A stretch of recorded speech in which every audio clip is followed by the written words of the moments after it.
جی سامعین، آپ کا اپنا قاری حاضر ہے ابن صفی کی عمران سیریز کی 15ویں کتاب کالے چراغ کی نئی ایپیسوڈ کے ساتھ۔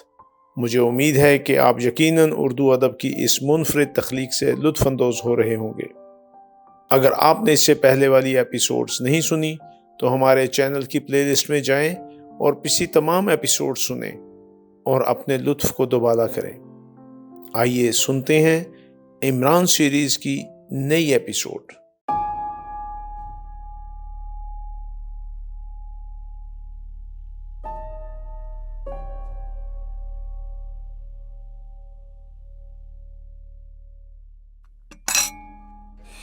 شام کی چائے عمران کو پھر خاندان والوں ہی کے ساتھ پینی پڑی، لیکن جمیل اس وقت بھی ان میں موجود نہیں تھا۔ شکیل نے عمران کو چھیڑنا چاہا لیکن پھر خاموش رہ گیا، کیونکہ بیگم جعفری اس وقت بہت زیادہ اداس نظر آ رہی تھی۔ عمران سر جھکائے بیٹھا رہا اور اس کی چائے ٹھنڈی ہو رہی تھی۔ دفتن اس نے خاموشی سے نیا شغل شروع کر دیا۔ میز پر کہیں کہیں ایک آدھ مکھیاں بیٹھی ہوتی تھیں۔ عمران انہیں پکڑنے کے لیے آہستہ آہستہ چٹکی بڑھاتا اور وہ اڑ جاتی۔ بالکل ایسا معلوم ہو رہا تھا جیسے وہ وہاں خود کو بالکل تنہا محسوس کر رہا ہو۔ شکیل کے علاوہ اور سبھی اسے حیرت سے دیکھ رہے تھے۔ شکیل کے ہونٹوں پر شرارت آمیز مسکراہٹ تھی۔ بہت مشکل کام ہے جناب، دفتن رضیہ بولی، اور عمران کا ہاتھ جہاں تھا وہیں رک گیا، گویا وہ جھیپی ہوئی ہنسی کی ایک شاندار ایکٹنگ تھی۔ جی بات یہ ہے کہ وہ احمقانہ انداز میں بولا، میں بچپن میں اسی طرح ٹڈے پکڑا کرتا تھا۔ اپنا بچپن مجھے یاد آیا کرتا ہے۔ مجھے اس وقت تک کی باتیں یاد ہیں جب میں 1 سال کا تھا۔ خوب، بیگم جعفری سنجیدگی سے بولی۔ جی ہاں، لوگوں کو یقین نہیں آتا، مگر جب میں اس زمانے کی باتیں کرنے لگتا ہوں تو میری ممی حیرت زدہ رہ جاتی ہیں۔ کہتی ہیں، ارے تو اس وقت صرف 6 ماہ کا تھا۔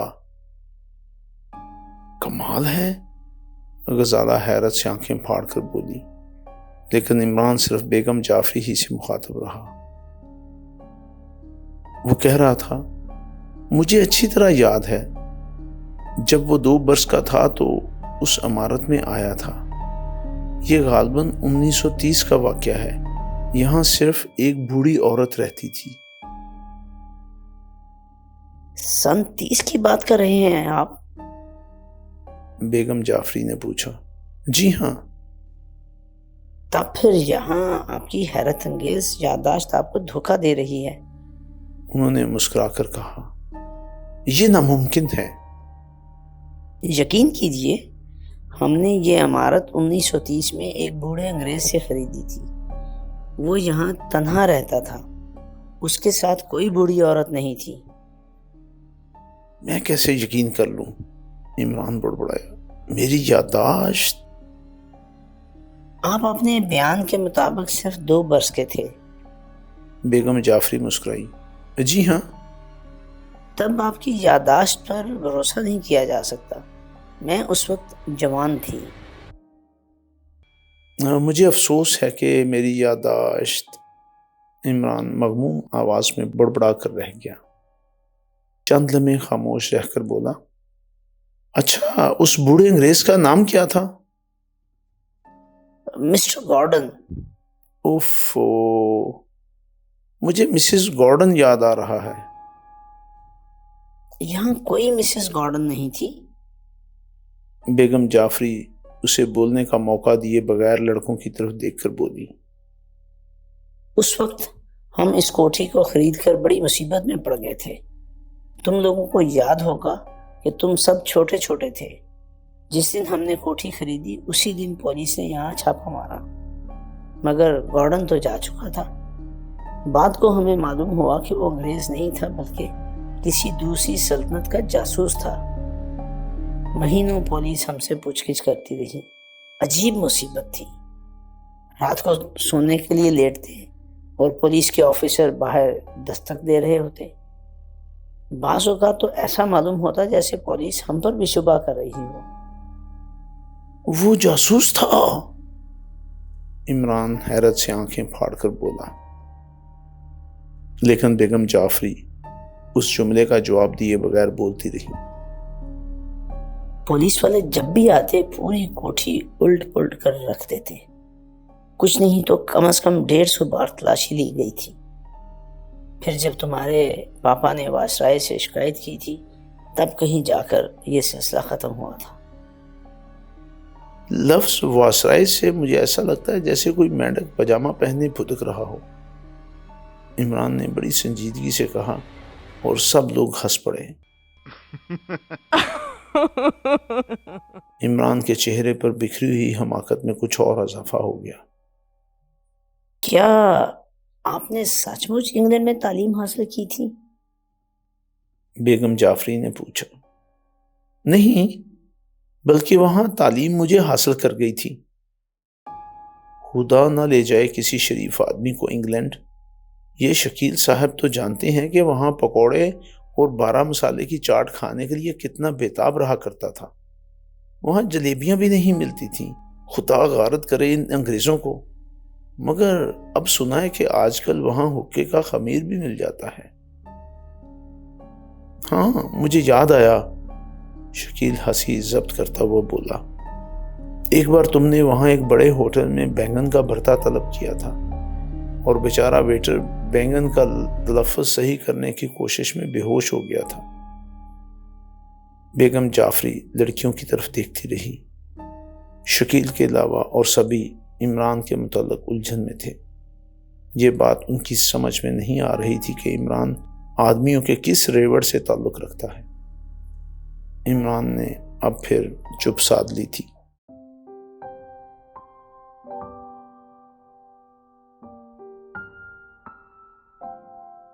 رات کے کھانے کی میز پر بیگم جعفری نہیں تھی۔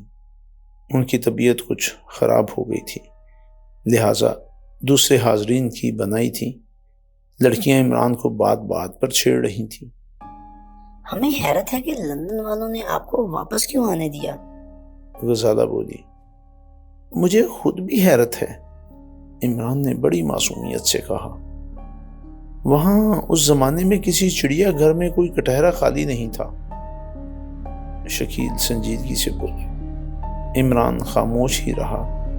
وہ آسانی سے شکیل کی گردن لے سکتا تھا، لیکن نہ جانے کیوں وہ ان سب کے کہکوں کا نشانہ بنتا رہا۔ غالباً ان لوگوں کا خیال تھا کہ وہ شکیل کا کوئی احمق دوست ہے جسے وقت گزاری کے لیے شکیل نے مہمان بنا لیا ہے۔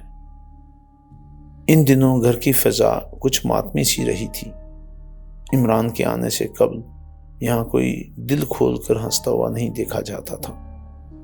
بیگم جعفری کو شاید ان دنوں کہکوں سے نفرت ہی ہو گئی تھی، اسی لیے وہ زیادہ تر دوسروں سے الگ تھلگ رہتی تھی۔ اس وقت رات کے کھانے پر ان کی عدم موجودگی میں سبھی دل کھول کر ہنس رہے تھے، حتیٰ کہ جمیل کی بیوی رضیہ بھی اپنی ازدواجی زندگی کے پیچیدہ مسائل کو فراموش کر کے بے تحاشا کہکے لگا رہی تھی۔ ٹھیک اسی وقت جمیل کمرے میں داخل ہوا۔ وہ تنہا تھا۔ اسے دیکھ کر سب خاموش ہو گئے۔ امی کہاں ہیں؟ اس نے آہستہ سے پوچھا۔ اپنے کمرے میں، ان کی طبیعت ٹھیک نہیں ہے۔ غزالہ بولی۔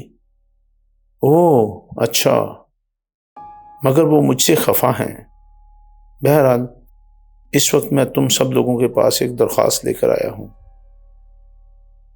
کوئی کچھ نہ بولا۔ ان کی نگاہیں جمیل کے چہرے پر تھیں۔ آپ تشریف رکھیے نا، عمران اپنی کرسی چھوڑ کر اٹھتا ہوا بولا۔ وہ کھانا ختم کر چکے تھے اور اب انہیں کافی کا انتظار تھا۔ آپ تشریف رکھیے، معاف کیجیے گا، آپ میرے لیے اجنبی ہیں۔ شکیل میاں نے بھی آپ کا تعارف نہیں کرایا۔ ارے میرا تعارف عمران ہے، یعنی کہ میرا نام عمران ہے۔ بڑی خوشی ہوئی آپ سے مل کر، تشریف رکھیے، آپ یقیناً شکیل کے قریبی دوستوں میں سے ہیں۔ جی ہاں، مجھے اس کا خفر حاصل ہے، عمران بیٹھتا ہوا بولا۔ فخر جناب، رضیہ نے ٹوکا۔ ارے تو میں نے کیا کہا تھا؟ عمران نے بکھلا کر کہا۔ آپ ڈیوٹ ہیں، خاموش رہیے، شکیل بولا۔ چند لمحے جمیل کو گھورتا رہا، پھر اس سے پوچھا، آپ کیا کہنا چاہتے ہیں؟ آخر تم لوگ اسٹوریٹا سے نفرت کیوں کرتے ہو؟ اس سے ملو، اسے سمجھنے کی کوشش کرو۔ آج تک میری نظروں سے اتنی ذہین عورت نہیں گزری۔ کیا اس سے پہلے بھی کچھ عورتیں آپ کی نظروں سے گزر چکی ہیں؟ رضیہ نے طنز آمیز لہجے میں پوچھا۔ اوہ! یک بیک جمیل اس طرح سمٹ گیا جیسے رضیہ نے اسے تھپڑ مارا ہو۔ اس کے چہرے پر اضمحلال طاری ہو گیا۔ وہ چند لمحے سر جھکائے خاموش بیٹھا رہا، پھر ہونٹوں ہی ہونٹوں میں کچھ بڑبڑاتا ہوا اٹھ گیا، لیکن ابھی دروازے سے باہر نہیں نکلا تھا کہ عمران اس کی طرف جھپٹا۔ پھر وہ دونوں ساتھ ہی ساتھ کمرے سے باہر نکلے۔ فرمائیے، جمیل راہداری میں رک گیا۔ آپ کو دیکھ کر نہ جانے کیوں میرا دل آپ کی طرف کھنچتا ہے۔ آپ نے برا تو نہیں مانا؟ اوفو، دیکھیے میں کتنا بیوقوف آدمی ہوں۔ اگر آپ کو میری حرکت پر غصہ ہے تو مجھے معاف کر دیجیے گا۔ میں نہیں سمجھا، آپ کیا کہنا چاہتے ہیں؟ مجھے زیادہ پڑھنے لکھنے والوں سے بڑی محبت ہے۔ شکیل نے بتایا تھا کہ آپ بہت پڑھتے ہیں۔ نہیں، کچھ اتنا زیادہ نہیں۔ جمیل ہنسنے لگا۔ پڑھنے کے لیے اگر عمر جاوداں بھی ملے تو کم ہے۔ سبحان اللہ، کتنا عظیم اور فلسفیانہ خیال ہے۔ آپ کو فلسفے سے دلچسپی ہے؟ بہت زیادہ۔ تب تو حیرت ہے کہ شکیل سے آپ کی دوستی کیوں کر ہوئی؟ میرے مقدر کی خرابی جناب، وہ مجھے بالکل الو سمجھتا ہے۔ اوہو، آئیے تو ہم یہاں کھڑے کیوں ہیں؟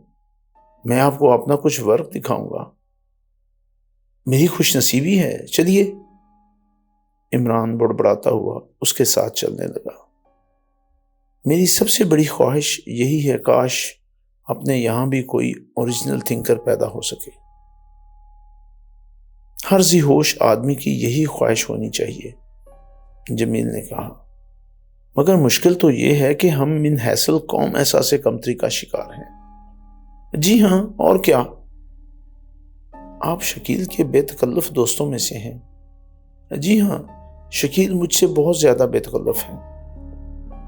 کیا آپ میرے لیے اسے کچھ سمجھا سکیں گے؟ کیوں نہیں، ضرور ضرور۔ ٹھہریے، ہم اطمینان سے بیٹھ کر باتیں کریں گے۔ میرا خیال ہے آج صبح آپ بھی لان پر تھے جب شکیل نے اسٹوریٹا سے گفتگو کی تھی۔ اسٹوریٹا؟ عمران نے اس انداز میں دہرایا جیسے اس لفظ کا مطلب اس کی سمجھ میں نہ آیا ہو۔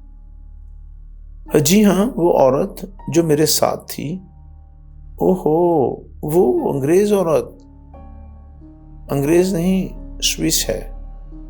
اچھا، جی ہاں، میں نے اسے دیکھا تھا۔ وہ بہت ذہین عورت ہے۔ چند دنوں کے لیے مہمان ہوئی ہے، لیکن گھر والوں کو یہ پسند نہیں۔ ارے یہ وہی عورت تو نہیں جس کے متعلق شکیل نے مجھے بتایا تھا کہ وہ ہاتھ دیکھ کر مستقبل کے بارے میں پیشگوئی کرتی ہے اور چراغ کی لو پر روحوں سے ملاقات کراتی ہے؟ جی ہاں، لیکن مجھے اس مشن سے کوئی دلچسپی نہیں ہے۔ میں تو اس کی علم دوستی اور ذہانت کا قدردان ہوں۔ پھر میں شکیل کو کیا سمجھاؤں؟ آپ کیا کہنا چاہتے ہیں؟ جمیل نے کوئی جواب نہ دیا۔ ایک کمرے کے دروازے سے پردہ ہٹاتے ہوئے اس نے عمران کو اندر چلنے کا اشارہ کیا۔ یہ کمرہ کافی کشادہ تھا، مگر عمران کی سمجھ میں نہ آ سکا کہ وہ لائبریری تھی یا خوابگاہ۔ یہاں ایک طرف ایک پلنگ بھی تھا جس پر بستر موجود تھا، اور چاروں طرف دیوار سے بڑی بڑی الماریاں لگی کھڑی تھیں۔ ان الماریوں میں کتابیں تھیں۔ ایک طرف ایک بڑی میز اور اخبارات کے اور رسائل کے ڈھیر تھے۔ تشریف رکھیے، جمیل نے پلنگ کے قریب پڑی ہوئی کرسی کی طرف اشارہ کیا۔ عمران بیٹھ گیا۔ پھر جمیل نے خود ہی گفتگو کا سلسلہ شروع کیا۔ میرے خاندان کی عورتیں اسٹاریٹا سے نفرت کرتی ہیں، اور اسٹاریٹا چاہتی ہے کہ وہ اس ملک کی عورتوں سے یہاں کے رسم و رواج کے متعلق معلومات حاصل کریں۔ قدرتی بات ہے، لیکن میرے گھر کی عورتیں اس کی صورت تک دیکھنے کی روادار نہیں ہیں۔ آپ خود سوچئے، وہ مجھ سے کہتی ہے کہ تمہارے گھر والے تمہاری طرح خوش اخلاق کیوں نہیں ہیں؟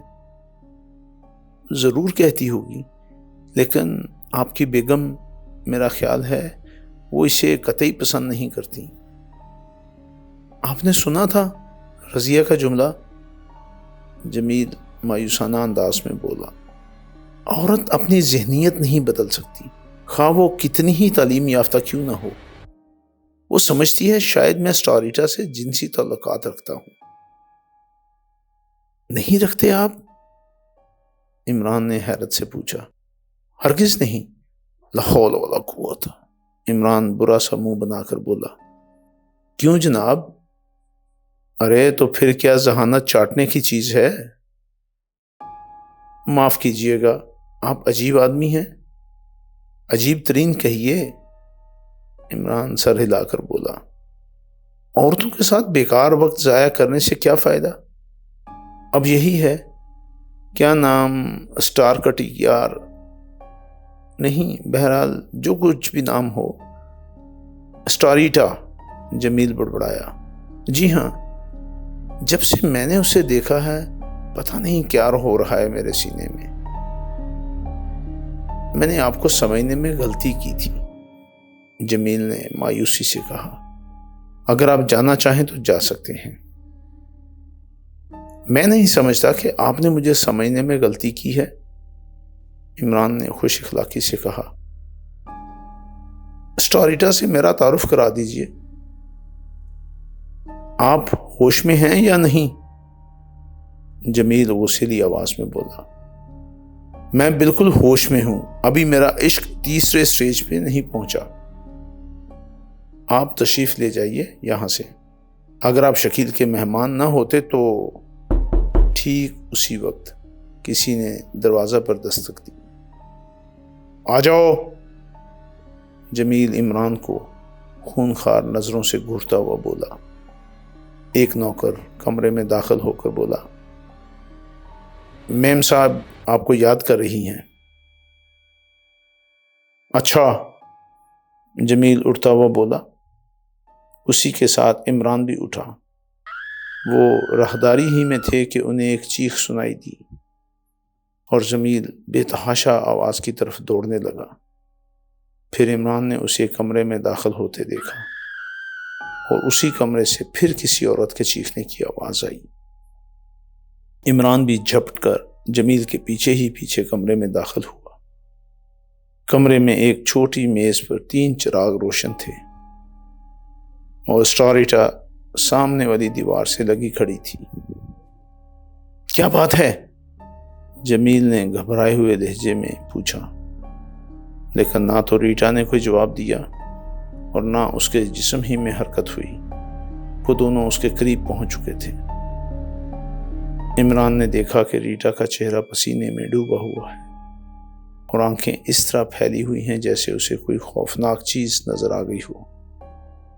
وہ پلکیں بھی نہیں جھپکا رہی تھی، اور اس کی آنکھیں تینوں چراغوں پر جمی ہوئی تھیں۔ یہ سیاہ رنگ کے 3 دیے تھے، جن میں تیل میں ڈوبی ہوئی 3 روئی کی بتیاں روشن تھیں۔ جمیل نے پھر اسے مخاطب کیا۔ انداز بالکل ایسا ہی تھا جیسے وہ دور کے کسی آدمی کو پکار رہا ہو۔ دفتن اسٹاریٹا چونک پڑی اور پھر کپکپاتی ہوئی آواز میں بولی، اوہ مسٹر جمیل، خدا کے لیے ان چراغوں کو بجھا دو، بجھا دو، کیا بات ہے؟ بجھا دو۔ اسٹاریٹا دونوں آنکھوں پر ہاتھ رکھ کر چیخی۔ جمیل چراغوں کی طرف مڑا اور جھک کر پھونکے مارنے لگا، لیکن وہ ان میں سے ایک کو بھی نہ بجھا سکا۔ پھونکوں کی زد پر آئی ہوئی لوئیں منتشر سی ہوتی ہوئی معلوم ہوتی، لیکن پھر اپنی اصلی حالت پر آ جاتی۔ پھر عمران نے جمیل کو پیچھے ہٹتے دیکھا۔ اس کے چہرے پر خوف کے آثار نظر آنے لگے تھے۔ عمران کو حیرت ضرور ہوئی تھی، لیکن اس نے خود ان چراغوں کو بجھانے کی کوشش نہیں کی تھی۔ اس نے اسٹاریٹا کی طرف دیکھا جو اپنے چہرے پر سے ہاتھ ہٹا چکی تھی، اور اب پھر اس کی حالت پہلے کی سی نظر آ رہی تھی۔ دفتن اس نے چیخ کر کہا، نکلو یہاں سے، نکلو جلدی۔ وہ خود بھی دروازے کی طرف جھپٹی۔ جمیل اس کے پیچھے تھا۔ عمران بھی چپ چاپ باہر نکل آیا، اور اسٹاریٹا نے کچھ ایسے انداز میں دروازہ بند کیا جیسے کمرے سے کوئی چیز نکل کر اس پر حملہ کرنے والی ہو۔ عمران خاموشی سے سب کچھ دیکھتا رہا۔ اسٹاریٹا اور جمیل دونوں بری طرح خوفزدہ نظر آ رہے تھے۔ جمیل اسے سہارا دے کر اپنی خوابگاہ کی طرف لے جانے لگا۔ عمران اس کے پیچھے چلتا رہا۔ دفتن جمیل اس کی طرف مڑ کر بولا، آپ کہاں آ رہے ہیں؟ میرے لائق کوئی خدمت؟ عمران نے بڑے سعادت مند انداز میں پوچھا۔ جی نہیں، آپ جا سکتے ہیں، جمیل نے بڑے زہریلے لہجے میں کہا۔ عمران جہاں تھا وہیں رک گیا۔ اس کے ہونٹوں پر ایک شرارت آمیز سی مسکراہٹ تھی۔ جمیل نے اسٹاریٹا سمیت خوابگاہ میں داخل ہو کر دروازہ بند کر دیا۔ جی سامعین، آپ نے عمران سیریز کی نئی ایپیسوڈ سنی۔ مجھے یقین ہے کہ آپ ضرور اس سے محظوظ ہوئے ہوں گے۔ آپ کا قاری آپ سے اجازت چاہتا ہے، مگر جانے سے پہلے ہمارے چینل کو ضرور سبسکرائب کریں، اپنے دوستوں اور دیگر حلقہ احباب میں بھی اسے شیئر کریں۔ ملتے ہیں کچھ دیر کے بعد نئی ایپیسوڈ کے ساتھ۔